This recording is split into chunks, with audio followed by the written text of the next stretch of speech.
Bueno, gloria a Dios. Vamos a comenzar con este estudio acerca de cuando Dios llama a Moisés y dentro de lo que vamos a ver en el desierto, la Pascua, cómo celebraron la Pascua para cuando ellos fueron liberados de la esclavitud en Egipto. Eh, Todo esto se da en el contexto de Éxodo capítulo 13 y el verso 14. Todavía no vamos a hablar mucho del desierto, pero vamos a ver aspectos cristológicos. Según la tradición judía, la Pascua de liberación y cuando Dios llama a Moisés. Hay que decir algo aquí, que Moisés vivió aproximadamente 120 años. Hablamos de 3 periodos en la vida de él. Los primeros 40 años se dieron en el palacio. Ya todos conocemos prácticamente la historia, cómo fue que pues llegó a palacio él a través del río Nilo por medio de un decreto que dio Faraón de matar a los niños. Y bueno, y la misma hija de Faraón pues lo recoge y bueno, ya sabemos la historia. Pero en los otros 40, pues Moisés, después que mata a un hombre en Egipto, huye de Egipto, llega a la tierra de Madián, conoce a su esposa Séfora y bueno, está pues bajo la tutela de su suegro Jetro como pastor de ovejas, que también ahí después se va a generar un problema a causa de una mujer cusita de la tierra de Cus. Ahora, hay algo que Moisés va a entender, y tal vez mientras él estaba solo o soltero, pues no iba a entender el dolor realmente de la esclavitud, o ese dolor que siente un padre al ver sufrir a sus hijos. Pero ahora como padre, porque cuando se casa con Séfora tienen su primer hijo llamado Gersón, que significa peregrino. Ahora Moisés va a entender en carne propia realmente el dolor de la esclavitud, ¿verdad? Ese dolor que llega en un clamor hasta la presencia de Dios. Esto pues va a sensibilizar el propósito, la visión, la cual Dios pues le va a encomendar a Moisés. Mientras él estaba en el desierto, pues Faraón muere y los hijos de Israel comienzan a clamar aquí. Entonces aquí estamos haciendo una introducción importante acerca de lo de Moisés, ¿verdad? El llamado, cómo se da el propósito. Bueno, cuando comienzan los segundos 40 años en el desierto, hay un dato importante. Otro dato aquí es que Moisés no circuncida a su hijo. Entonces, ¿qué implica esto? Hay dentro de la tradición judía de que prácticamente como que hubo un desapego, como ese tiempo que se alejó prácticamente de su fe hacia el Dios de Israel. Sabemos que la circuncisión era algo fundamental en la descendencia abrahámica y Moisés pues era descendiente de Abraham y por eso la circuncisión era un pacto de Dios con Abraham. Ahora, no es que Moisés haya dejado de creer en Dios, sino que la circuncisión tiene que ver con una identidad con el pueblo abrahámico. De pronto, Moisés, este pensamiento, quiso mantener en privado, no compartirlo. Bueno, hay muchos análisis de muchos teólogos que se hacen acerca de esto, pero una cosa sí es cierto, de que la circuncisión es algo fundamental porque era un pacto de Dios con Abraham. Entonces Moisés era descendiente de Abraham. Entonces, lo cierto que debido a no haber circuncidado a su hijo, nos habla en Éxodo 4:24 cuando dice que Dios sale al encuentro de Moisés y casi muere. Si no es por su esposa Séfora, que sale a circuncidar el muchacho, Moisés hubiera muerto. Ahora, hay algo importante también dentro de la vida de Moisés. Moisés ahora ha aprendido el oficio de pastor de ovejas. Y por eso es que ahora él va a poder conducir al pueblo de Israel. Han sido 40 años donde Moisés aprendió a guiar, aprendió a conocer el desierto. Leemos el texto muchas veces, pero no le damos una relevancia como tal. Pero veamos que pastorear ovejas era una labor despreciable, un oficio no muy bien visto dentro de los egipcios. Ahora, Dios muchas veces puede usar nuestro conocimiento, nuestro talento, hermanos, para ayudarnos a tareas ministeriales. Estamos viendo entonces cómo se da este contexto. Cuando leemos nosotros, prácticamente en la lámina que tenemos ahí, no la voy a poner aquí, pero está aquí para los hermanos, se dice de que los hebreos, de acuerdo a la traducción judía, es importante notar algo, que aún las oraciones de clamor deben tener como base, oiga bien, las promesas de Dios y no solamente el sentimiento o la emoción. Bueno, la traducción judía dice, como les estaba diciendo, que los hebreos no pudieron, dice, articular palabras porque no tenían fuerzas. Por ello gritaron de dolor y gimieron, pero ellos continuaban elevando sus ojos al cielo, lo que hizo que su imploración hacia Dios fuese escuchada. Muy importante eso. Entonces, ahora hablamos del oficio prácticamente el cual aprende Moisés en el desierto, y vamos a ver también que en el monte de Dios, se le llama monte de Dios al Sinaí. ¿Por qué? Porque va a ser el lugar donde va a ser entregada la ley o la Torá, lugar donde Dios va a bajar con su gloria para revelar a Moisés su santa voluntad. Ahora, el Midrash, que ya hemos hablado en otras clases, que es el Midrash, ¿verdad? La forma como el pueblo de Israel o los estudiosos estudian detenidamente los detalles, ¿verdad?, acerca de la Torá o la ley. Y se habla de la redención de Israel de la esclavitud egipcia. Va a ser provocada por 5 factores importantes. El primero, si miran la lámina ahí, dice que es el sufrimiento. Este es el primer factor. Ahora, Dios permitió el sufrimiento porque si no, de esta forma, ellos no clamarían realmente, ¿verdad?, al Dios de Israel. Pues como lo vimos en la clase anterior, Israel, cuando es llevado por la hambruna que se estaba dando en Canaán, ellos, después de que 7 años pase esa hambruna, ¿verdad?, ellos tenían que haber regresado a la tierra de Canaán. ¿Por qué? Porque el propósito de Dios no era llevarlos a Egipto, que se quedaran en Egipto, sino que fueran a la tierra que Dios ya le había prometido a Abraham. Entonces, estaban tan cómodos ellos en Egipto, ¿verdad? Y leímos una escritura por ahí acerca que habla del águila y sus polluelos, que cuando revolotea y es necesario que esos polluelos salgan de su confort y salgan a volar. Entonces, Dios hace esto para quitarles ese confort, esa comodidad, y ellos pudieran entonces ahora salir de regreso a la tierra que realmente que Dios les había prometido a sus padres. Si el primer factor es el sufrimiento. Dios permite para que ellos puedan salir de esa comodidad.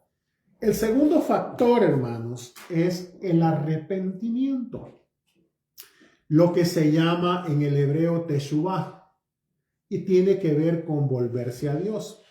Ahora, quiero que veamos aquí algo importante, hermanos, porque el arrepentimiento, si yo me tardo un poquito es porque voy a buscar las escrituras para ponerlas aquí en el proyector. No están saliendo ahí.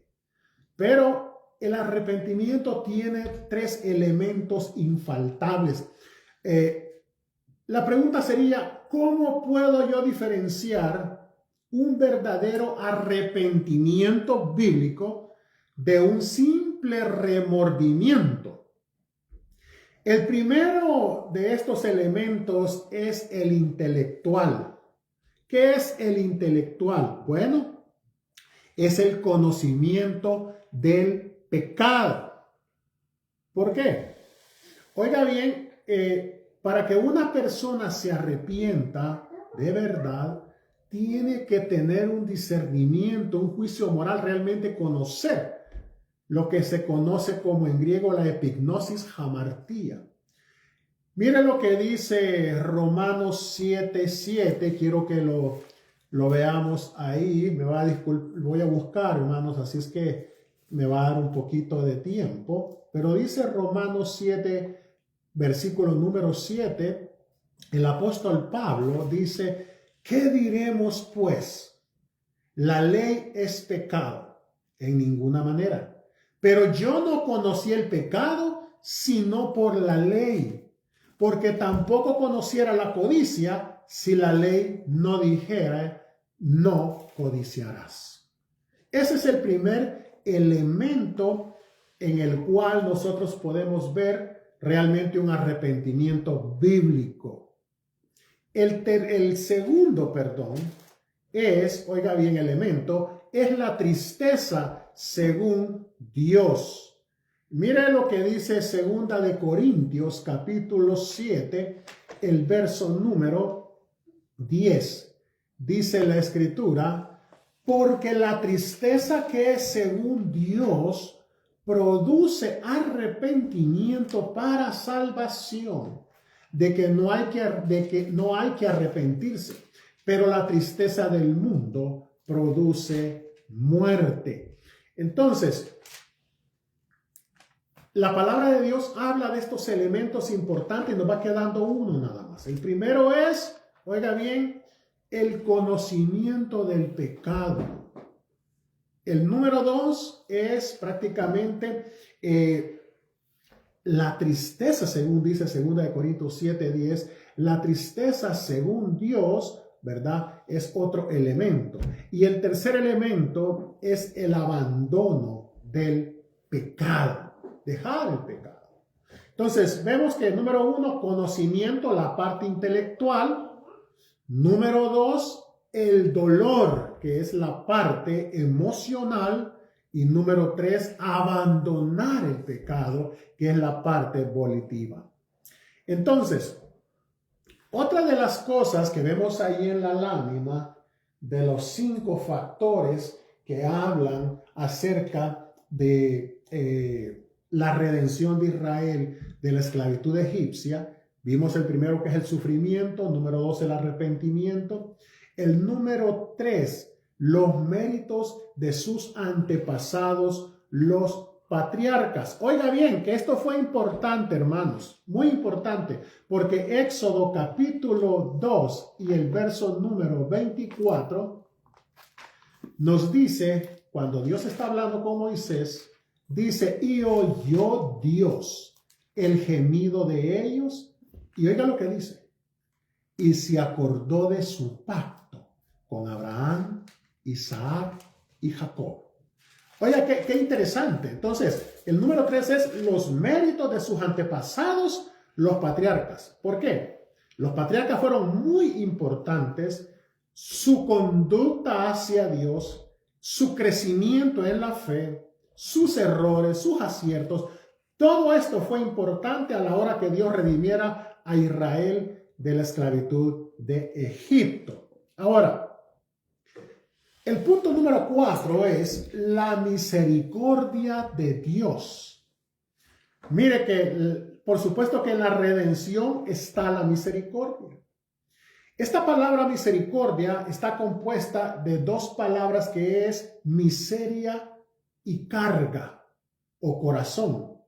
Misericordia es miseria y carga o corazón, o sentir dolor, ¿verdad? Compadecerse. Entonces, eso es otra de las cosas que Dios En su misericordia vio la miseria y la carga en que estaban ellos y Él se compadeció del sufrimiento de ellos. Ahora, el número 5 habla del cumplimiento del tiempo destinado por Dios. Entonces, el cumplimiento, ¿verdad?, debe darse todos los factores para la redención. Ahora, no es casualidad que Dios le dijo a Moisés,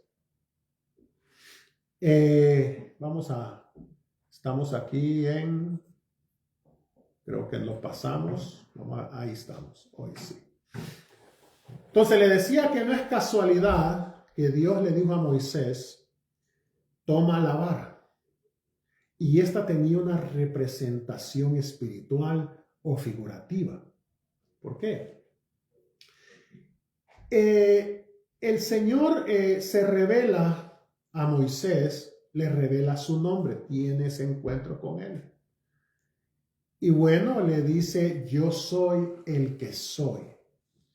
Esa va a ser la base de lo que luego llamaremos nosotros el tetragramatón, ¿verdad? O las 4 letras, las 4 consonantes del nombre divino.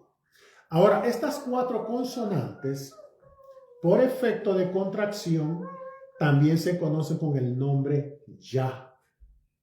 Y es el nombre que luego tendrá Jesús en su lengua hebrea original, que es Yah y Shua, que viene, oiga bien, de salvación, de la misma raíz. Entonces, recordemos que para los hebreos, como lo vimos al principio, el nombre no es cuestión solo de letras y fonéticas, sino que también de una esencia de lo que él es. Según los rabinos, hermanos, el Eje Asher Eje, yo soy el que soy, quiere decir el que existe por siempre o el que existe por sí mismo. Ahora, para los hebreos, esta es una expresión sobre cualquier otra palabra. ¿Por qué? Porque es un nombre revestido, hermanos, de santidad. Oiga bien, y que después iba a ser pronunciado solamente por el sumo sacerdote. Entonces, ¿a dónde? En el lugar santísimo del tabernáculo o en el templo, o especialmente en el día del Yom Kippur o el día de perdón. Cuando Dios se le revela a Moisés, lo que le dice el Señor es, toma esa vara. Ahora, esta vara tenía una representación espiritual, como le decía, o figurativa, dentro de ese mundo en que se desenvolvía Moisés. Y hay algo interesante porque Dios le dice a Moisés, toma la serpiente por la cola. Y esto tenía 3 señales o representaba 3 señales proféticas. Ahora, la mano leprosa. Según comentaristas, tenía 2 objetivos. Mostrarle el poder que tenía sobre la vida y la muerte y castigarlos un poco por haber hablado mal de la congregación de Israel cuando dijo Moisés, oiga bien, que el Señor lo envía y que había escuchado el clamor de su pueblo. Lo primero que dijo Moisés fue, no me creerán. Oiga bien, no me creerán. Y aquí yo quiero detenerme un poco porque muchas veces nosotros cuando leemos las Sagradas Escrituras, pasamos por alto ciertas cosas que leemos y no le damos la importancia o la profundidad en el contexto del idioma en que ha sido escrito. Esa palabra que dijo Moisés, no me creerán, es prácticamente lo que hablamos en la clase pasada, cuando Dios le dice a Abraham, oiga bien, que le va a dar una tierra próspera, que lo va a llevar a esa tierra. Y Abraham le hace una pregunta al Señor y le dice, ¿cómo he de saber si esto es verdad? hubo como una duda, por decirlo así, en cuanto a lo que Dios ya había prometido. Por eso es que nosotros, hermanos, muchas veces hablamos de las promesas que Dios tiene para nosotros en la iglesia. Pero dentro de eso caemos muchas veces en el mismo error. Por eso es que esto de Israel, el apóstol Pablo escribiendo en los Hebreos, y que muchos le adjudican a Pablo, habla acerca de que todo lo que Israel vivió en el desierto es una escuela, es una enseñanza para la iglesia, de donde podemos aprender y no cometer errores como ellos los cometieron. Entonces, cuando Moisés le está diciendo el Señor, mira, es descendido, he escuchado el clamor de mi pueblo, he decidido liberarlos, y le está dando poder, le está dando autoridad para que él pueda guiar. Moisés conoce el desierto, Moisés ha sido entrenado en pastorear ovejas, en guiar, y él mismo no se hallaba capaz, decía él. Puso excusas, primero dice, pero si no me van a creer. O sea, como dice, yo pienso que él, los primeros 40 años que vive en palacio, luego se va al desierto, donde se dan los otros 40 años, y ahora él va a llegar nuevamente a Israel y es algo nuevo, y va a decir, bueno, ¿será que esto me van a creer si yo les digo que tuve este encuentro con Dios en el desierto y me ha enviado ahora para ser liberados? O sea, ese aspecto tenemos que tener cuidado nosotros, hermanos. Porque las promesas del Señor, dice una escritura, que son para Él, amén, amén. O sea, todo lo que está escrito para usted como iglesia, para nosotros, es que se cumplen. Dios tiene ese cumplimiento exacto. Y a veces la espera de lo que nosotros, pues muchas veces le pedimos al Señor, nos vuelve en esa aflicción y esa desesperación, y luego nos hace dudar de lo que realmente el Señor ha prometido. Acuérdese de algo, y aquí hay algo muy importante. El Señor Jesucristo dijo que si 2 o 3 se pusieran de acuerdo en mi nombre, oiga bien, en mi nombre, y pidiéramos cualquier cosa al Señor, Él lo iba a hacer. Pero oiga bien, cuando dice en mi nombre, no está hablando que dar esa libertad de que Dios va a cumplir esos caprichos, Dios va a cumplir cosas que realmente no van con lo que realmente es la voluntad de Dios. Por eso cuando Él dice, todo lo que pidieres en mi nombre, o sea, en su voluntad, Él lo va a hacer. Por eso es importante conocer y vivir dentro de la voluntad del Señor. Entonces, vamos a seguir aquí, porque está interesante, pero acuérdese de algo. Las excusas de Moisés. Él dice, no me creerán, dice, en Éxodo 4:1. Esta actitud de Moisés podría ser cuestionada, pero no debemos olvidar una cosa, que en medio de tanta aflicción y sufrimiento, el corazón humano tiende a pensar que está desprovisto de toda consideración de parte de Dios. Y muchas veces el grado de sufrimiento incrementa la incredulidad a la respuesta de Dios.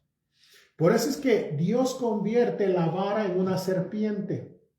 La vara en hebreo es shevet, y representa el poder real, de acuerdo a Génesis 49:10. A veces el poder espiritual, de acuerdo a Segunda de Reyes, capítulo 4 y el verso 29. Y otras veces la vara de la justicia divina, Isaías 10:5.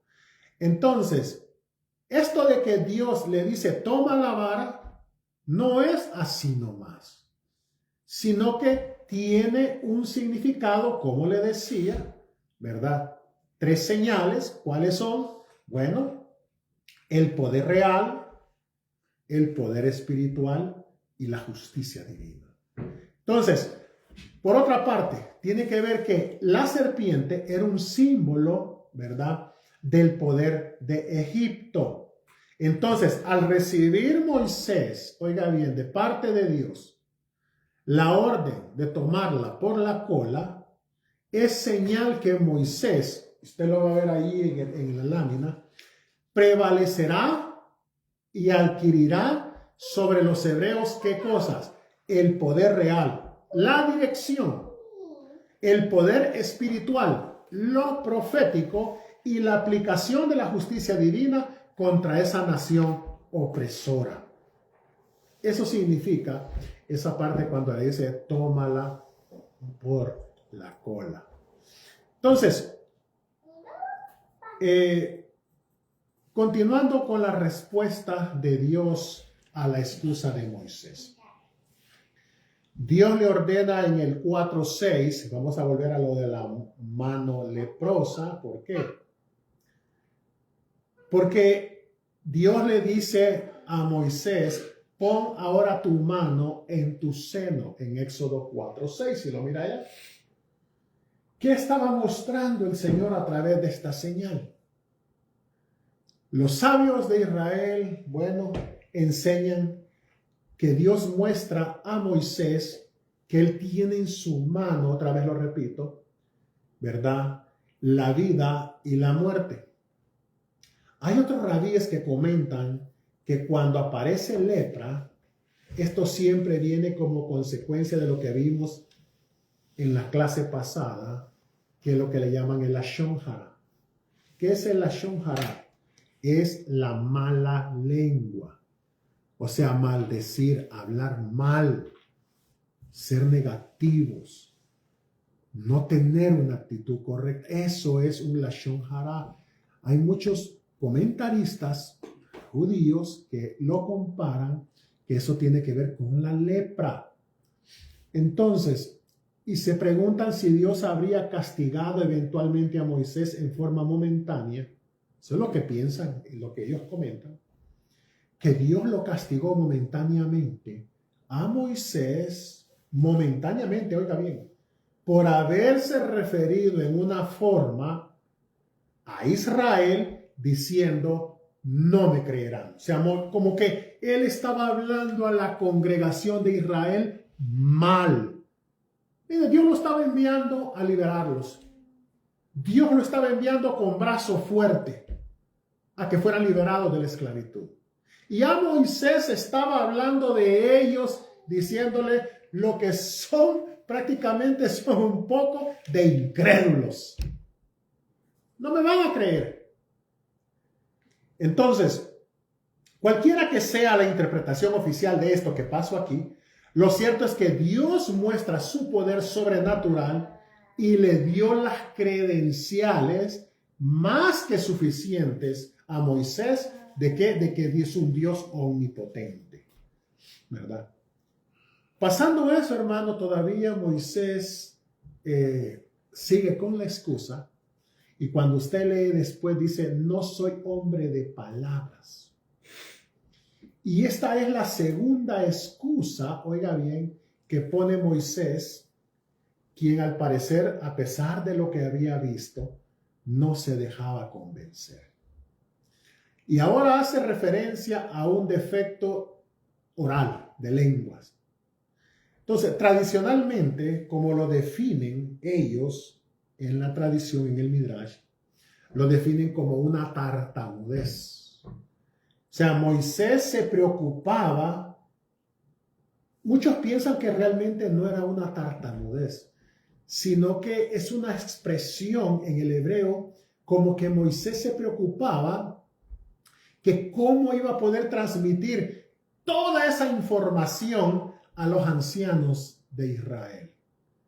Eso era lo que aparente, según los estudiosos dicen que no era, unos dicen que tenía problemas de tartamudez, que le costaba hablar, pero hay otros es como que él no se hallaba capaz de pasar toda esa información que había recibido de parte de Dios a los ancianos de Israel. Ahora, peor aún, hermanos, ¿cómo podría él presentarse ante Faraón y exigir la liberación del pueblo? Ahora, Dios le responde y le dice a Moisés que él va a estar en su boca. Y aquello lo importante es lo que nos da la palabra de Dios, la Biblia. Ahora, la tradición judía enseña que la fuerza de Moisés estaba en su boca, no en la elocuencia como él se podía expresar, sino en el poder de sus palabras. Ahora, si usted ve prácticamente la noticia, voy a leer un poco de esto, que entregaron los cortesanos del rey Balac, Moab, de saber cómo podía enfrentar a los hebreos, y lo que le dicen es que ninguna arma podría ayudarle contra los hebreos porque el poder de ellos estaba en la boca de Moisés. Así dice si han leído ustedes la historia de Balaam, ¿verdad? Este rey llamado Balac, de Moab, quería destruir al pueblo de Israel y buscaba la forma cómo poder destruirlos o vencerlos. Entonces le dijeron de que con un ejército no iban a poder vencer a Israel, porque Israel pues había vencido a Egipto, a otros ejércitos grandes, y no había armas para poderlos enfrentar. Porque el poder, y oiga, y ahí mismo, si lo puede buscar usted, ahí mismo dice que el poder de ellos estaba en la boca de Moisés. ¿Qué estaban diciendo? Que Moisés cuando habló, Dios respaldaba sus palabras. Si usted ha escuchado la bendición arónica, algo que ellos repiten, ¿verdad? Ahí se va a dar cuenta en Números capítulo 6, verso 35 me parece, donde dice de que, pues, esto dile a los hijos de Israel y les da la bendición. Si el pueblo de Israel tiene esa bendición. Ahora, pero entre los conocidos, que era el único que podía enfrentar a Moisés, era Balaam. Y contratan los servicios del profeta Balaam, ¿verdad? Para que pudiera enfrentar a Moisés en una batalla espiritual boca contra boca. Y entonces de ahí proviene la solicitud de Balac, decirle a Balaam que maldiga a Israel. Pero resulta que Balaam no puede porque ya el pueblo de Israel pues tenía una bendición, ¿verdad? Entonces, mire lo que se da. Por eso es que nosotros, hermanos, como iglesia, bendito sea el Señor que nos hemos arrepentido, hemos sido bautizados en el nombre de Jesús, llenos con el Espíritu Santo de la promesa, tenemos una bendición. Por eso es que nosotros, hermanos, yo le voy a decir algo. Esto es tan delicado el hablar. Porque la misma Escritura nos declara que en el día del juicio vamos a entregar cuentas hasta por lo que nosotros hemos hablado o dicho. Por eso es que tenemos que tener en cuenta, hermanos, que cada cosa que nosotros hablamos tiene un impacto en el mundo espiritual. Tiene un impacto fuerte. Nosotros como iglesia, por eso es que el apóstol Pablo habla, me parece que es en el libro de Colosenses, donde dice que nuestro hablar sea con himnos, cánticos espirituales, sea magnificando siempre el nombre de Dios, que nuestras palabras siempre sean sazonadas con sal. Siempre que nosotros hablemos, no para reunirnos a hablar, hermano, a veces yo le voy a decir algo. Hay personas que cuando usted les empieza a hablar del Señor, se le esconden. Ya no quieren hablar con usted. Ya definitivamente no quieren tener ningún tipo de comunicación con usted. Porque el lenguaje que ellos quieren hablar son las cosas del mundo. Son temas diferentes que no edifican. Nuestro lenguaje debe de ser diferente. Nuestro lenguaje debe de ser un lenguaje de las promesas de Dios, de la alabanza al Señor, de las maravillas del Señor. Son las cosas que nosotros debemos siempre articular. ¿Vean?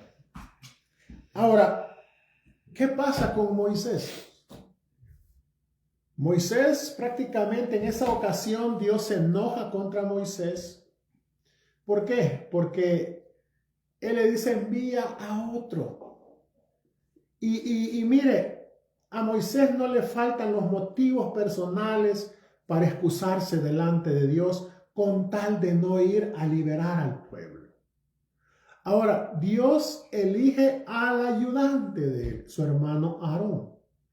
Moisés va a transmitir todas las palabras a su hermano y este será el que transmitirá lo que Dios le entregue a Moisés.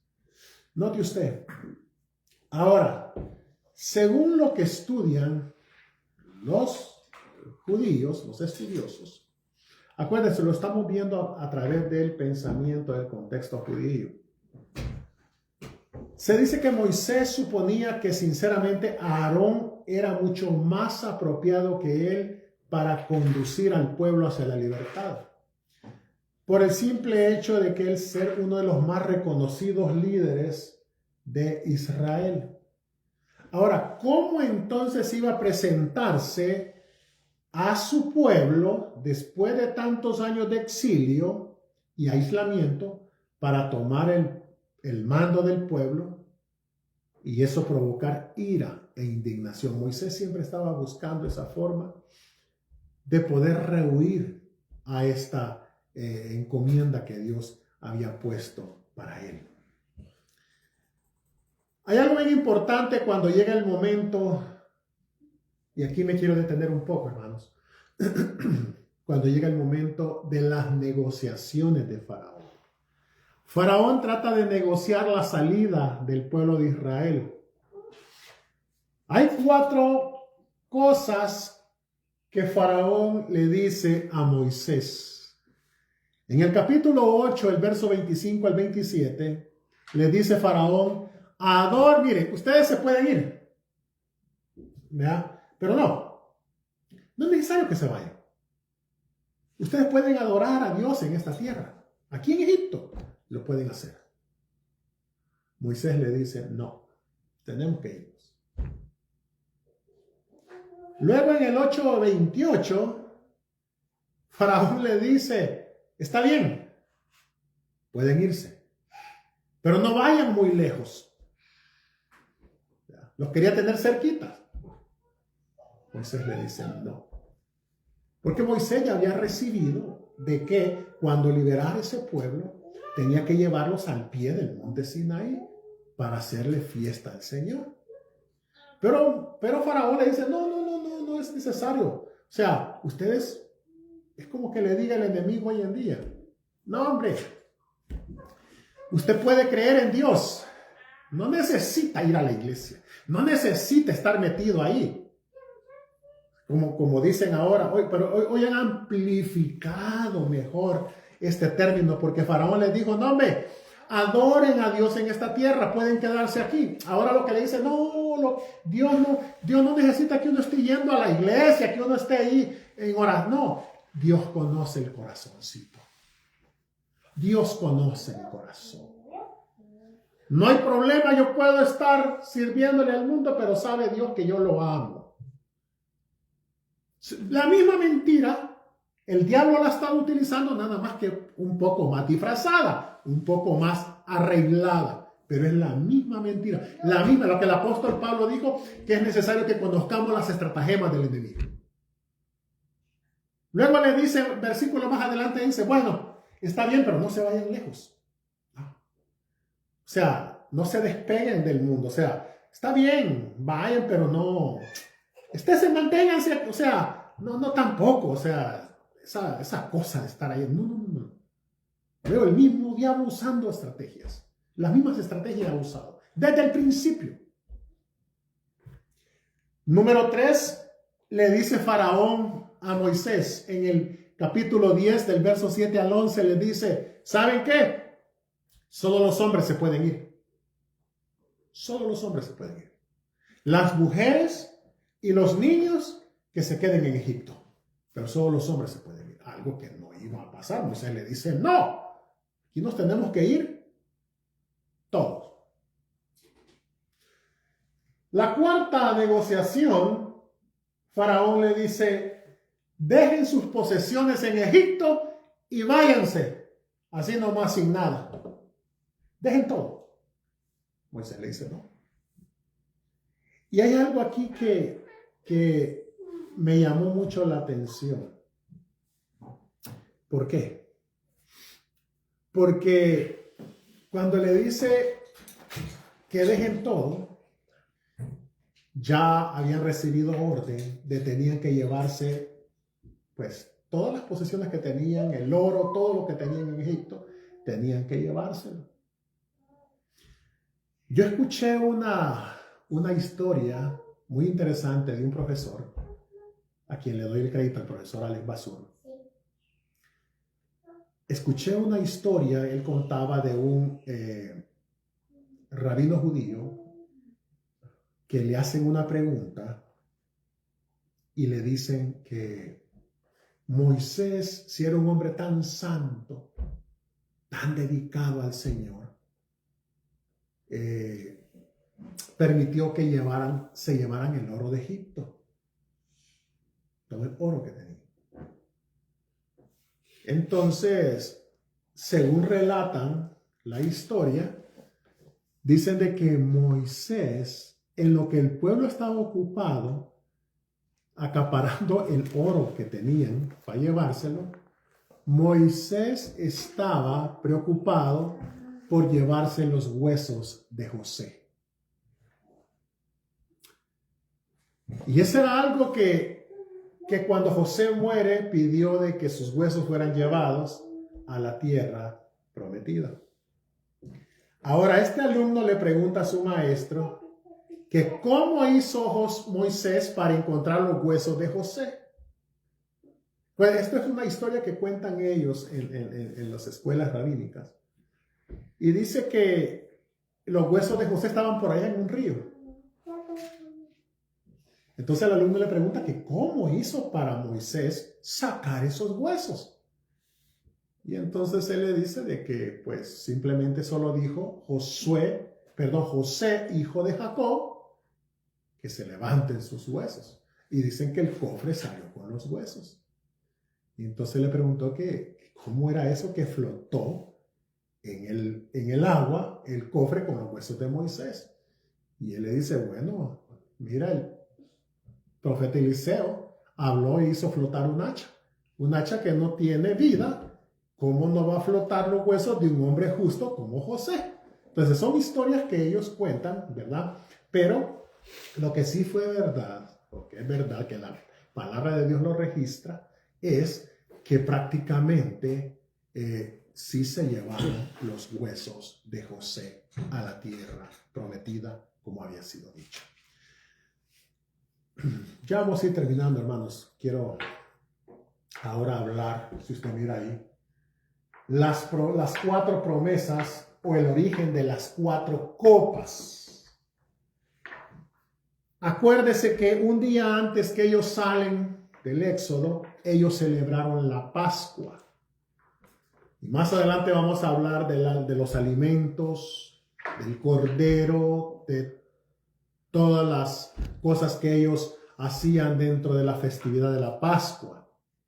Pero habían 4 copas que se dan en el contexto de Éxodo 6, versículos 6 y 7, donde ellos prácticamente dice la palabra de Dios, y lo leemos, Éxodo 6,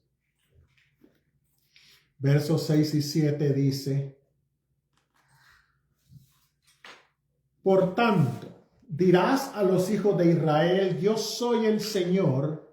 Y número 1 dice, yo os sacaré de debajo de las tareas pesadas de Egipto. Número 2, y os libraré de su servidumbre. Número 3, y os redimiré con brazo extendido y con juicios grandes. Número 4 dice, y os tomaré por mi pueblo y seré vuestro Dios, y vosotros sabréis que yo soy el Señor vuestro Dios, que os sacó debajo de las tareas pesadas de Egipto. Note usted que hay 4 promesas que Dios hace en estos versículos y que da origen a las 4 copas de la fiesta de la Pascua judía. Número 1 dice, yo os sacaré. Esto tiene que ver con el primer brindis que es la copa de la santificación. Número 2 dice, os liberaré de la servidumbre, y tiene que ver con la copa de la liberación. Número 3 dice, os redimiré con brazo extendido, que es la copa de la redención. Y dice el 4, os tomaré por pueblo, que es la copa de la alabanza. Acuérdese, esto se da también. Vamos a enfocarnos ahorita en el tercer punto, que es ¿cuál? La copa de la redención. Ahí quiero que nos vamos a enfocar, en la copa de la redención. ¿Por qué? Porque fue en este mismo orden que el Señor Jesús, cuando estuvo a la cena con sus discípulos la noche antes de morir, es que se establece el nuevo pacto. Oiga bien, a lo que nosotros llamamos la Santa Cena. Y lo más probable es que Él se atribuye la tercera copa porque Él venía a redimir a través de su sangre. Por eso cuando Él dijo, esta es mi copa, no se estaba refiriendo a una copa literal, a ese brindis que hacían ellos. Cuando Él dice, esta es mi copa, se estaba refiriendo a Él mismo. ¿Por qué? Porque Él dice, esta es la copa que será derramada por vosotros, la sangre que será derramada por vosotros. Entonces, no es realmente que Él decía, bueno, esta es Él mismo se estaba refiriendo que Él era esa copa de la redención que por medio de su sangre íbamos a ser redimidos del pecado. Ahora, ¿por qué? Me voy a saltar 9 plagas. Porque va a ser hasta la 10ª plaga, la muerte de los primogénitos, que va a suceder la redención o la liberación de la Pascua. Dios le va a dar a Moisés todos los preparativos, oiga bien, para la Pascua. ¿Qué tiene que ver eso? Fíjese que hay unos motivos que vamos a ir viendo en cuanto a la fiesta de la redención. Número 1, cuando leemos el verso 12:1 del libro del Éxodo, quiero que lo leamos. Le dice, habló el Señor a Moisés y a Aarón en la tierra diciendo, oiga bien lo primero que le dice a ellos, que hay algo bien importante. Dice en el verso 2, este mes os será principio de los meses. Para vosotros, para ustedes, será este el primero de los meses, en los meses del año. Punto número 1, a los hebreos se les da el tiempo. Ahora, muchas veces nosotros, como le dijera, cuando leemos estos versículos, no le damos la importancia que tienen realmente, lo vemos como una fecha nada más. Mire que hay algo que tenemos que ver aquí, ellos eran esclavos. Y el esclavo no tenía ningún, en sí él no sabía nada ni de tiempo, ni de años, ni de calendarios. Por eso es que cuando Dios les dice a ellos, esto será para vosotros el primero de los meses del año, los está dignificando. Les está dando un calendario. Les está dando a ellos un tiempo para que puedan celebrar, descansar, compartir. O sea, no solamente es un dato de calendario, sino tiene que ver con dignificarlos. Los está viendo como nación en su propio tiempo.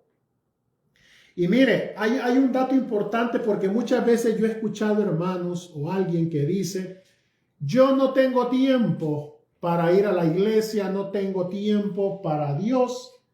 Y ese es un comportamiento de esclavos.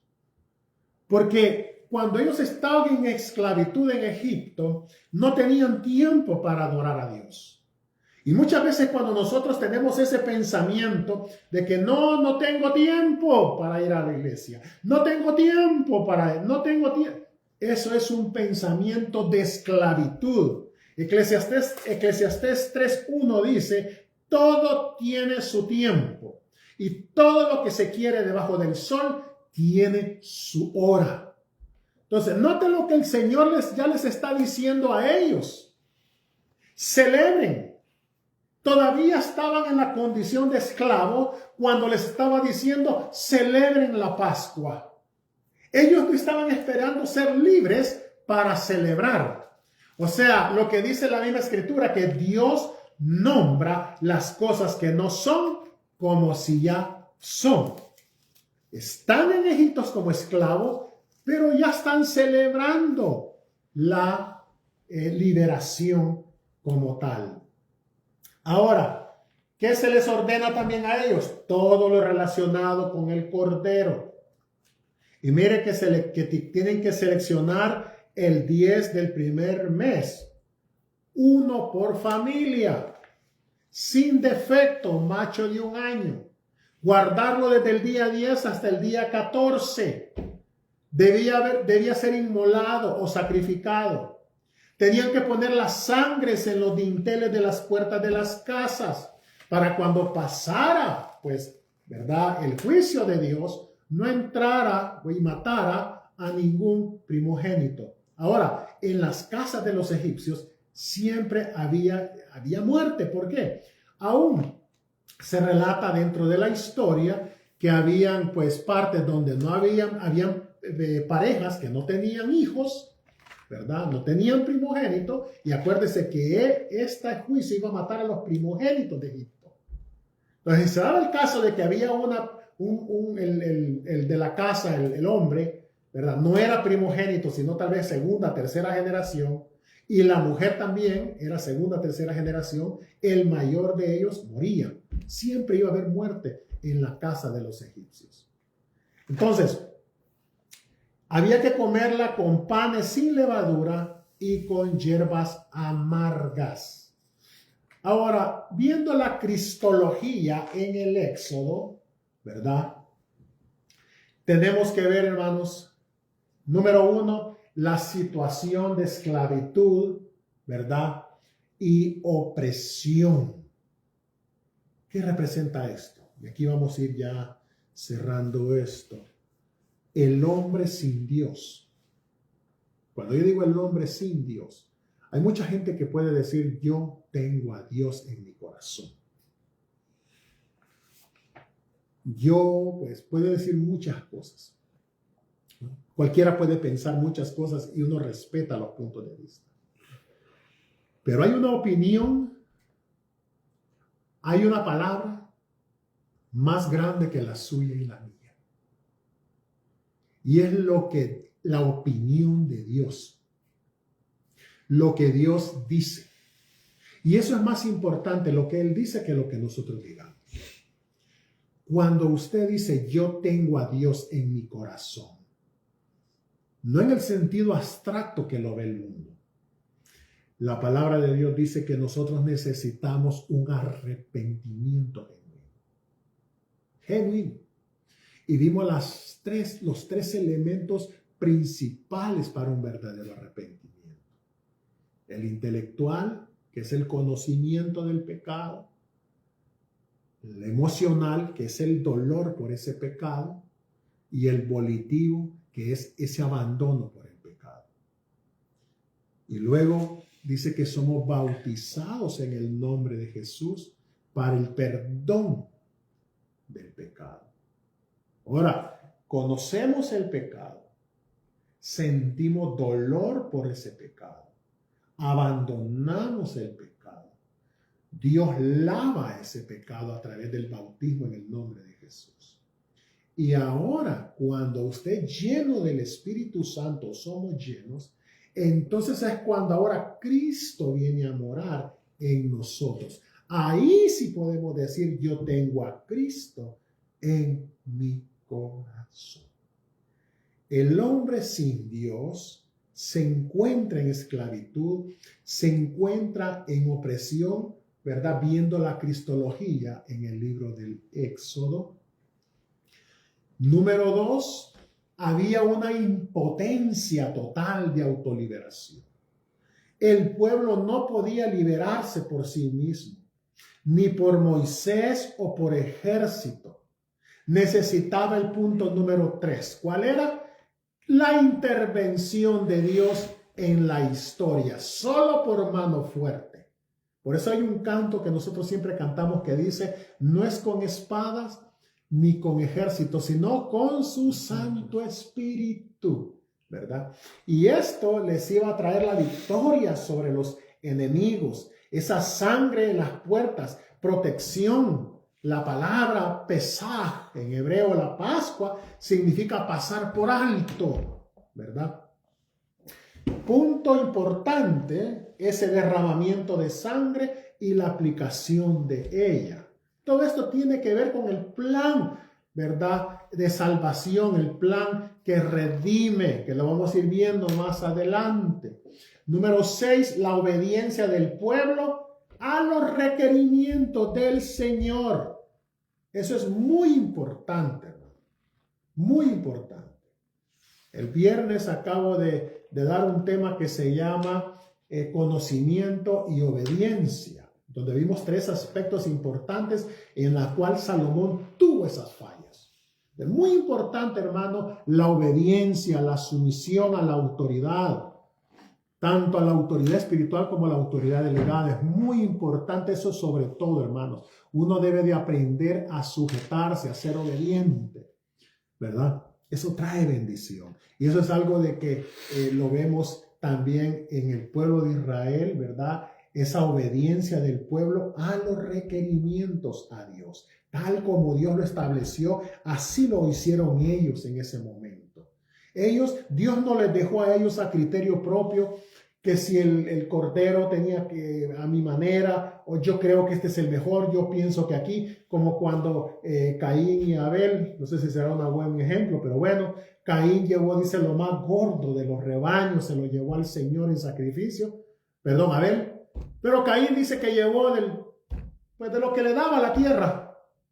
No lo pone en un punto como específico cuando se refiere a Abel, aún en Hebreos 11, allá cuando habla de la fe, usa la palabra excelente ofrenda cuando se refiere a Abel. Dice excelente ofrenda y es el primero que está allí en la lista.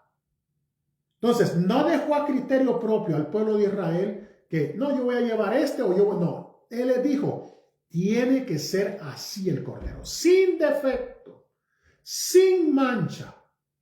¿Verdad? Tiene que ser de un año. Tiene que ser uno por familia. Si la familia es pequeña, pues únase con la otra. Lo van a comer así, con panes y levadura, con hierbas amargas. No le van a quebrar un hueso. Él les dio, y no solamente eso, Dios les dio a ellos mandamientos, ¿verdad? Y necesitaba que el pueblo obedeciera esos requerimientos. Ahora, la gente dice, ¿sabes qué? No estamos en la ley, estamos en la gracia. Leamos lo que dice 1 Timoteo 1:8. Dice que la ley es buena si se usa legítimamente. Nosotros siempre tenemos que estar en obediencia, mucho más ahora como iglesia, que tenemos el Espíritu Santo y tenemos esas promesas, pero también tenemos compromisos. Toda promesa viene respaldada por un mandamiento a la iglesia. ¿Quién dice que la iglesia no tiene mandamiento? Claro que sí. Que servimos a un Dios incondicional, dicen muchos, para ponerlo más suavecito, mentiras. Dios pone condiciones. Él no es incondicional, Él pone condiciones. Y también tiene grandes promesas para su iglesia. Y el punto número 7, la liberación. El despojo de todas esas riquezas. Entonces, ya para terminar, hermanos, voy a ver la tradición oral y la Pascua sobre los alimentos usados. Dice allá el lámina. Los alimentos usados para la celebración de la Pascua, pues ya vimos que eran cordero, hierbas amargas, panes sin levadura. Posteriormente, la tradición rabínica fue autorizando la incorporación del fruto de la vid, ¿verdad? La celebración de las 4 copas que hemos hablado. la copa de lirias, el platillo de vinagre. Entonces es importante entender algo también, que Jesús no siempre confrontó la tradición de los ancianos, a veces la respeta. Y sobre ella, ¿por qué? Utilizándola, establece nuevas verdades. Con esto quiero terminar, hermanos, de la importancia, porque el llamado, vimos cómo Dios hace el llamado a Moisés. Nosotros hemos sido llamados. Acuérdense que tenemos un versículo que todo como hermanos del nombre usamos, que dice: arrepentíos y bautícese cada uno de vosotros en el nombre de Jesucristo para perdón de los pecados y recibiréis el don del Espíritu Santo. Porque para vosotros es la promesa, dice el 39, y para vuestros hijos, y para todos aquellos que el Señor nuestro Dios llamare. Oiga, entonces usted y yo hemos sido llamados, ¿verdad? Hay requisitos que tenemos para entrar nosotros al plan de salvación, a la nueva vida en Cristo. Cuidemos y guardemos esto. Y a medida vayamos viendo esto de que se va dando en el desierto de Israel, nos vamos a ir dando cuenta de por qué ellos prácticamente, los que salieron, no entraron. Hay muchas cosas muy delicadas que pasamos por alto hoy en día. Dios es un Dios de orden, hermanos. Y por lo tanto es necesario que todos los días leamos las Escrituras para que nos vayamos dando cuenta cómo Dios obra, cómo Dios requiere y cómo agradar y agarrarnos realmente para que, como dice el libro del Nuevo Testamento, Pablo dice, para que nosotros conozcamos la perfecta y buena voluntad de nuestro Dios. Paz de Cristo, hermanos, a todos ustedes, en el nombre de Jesús. Gracias, Señor.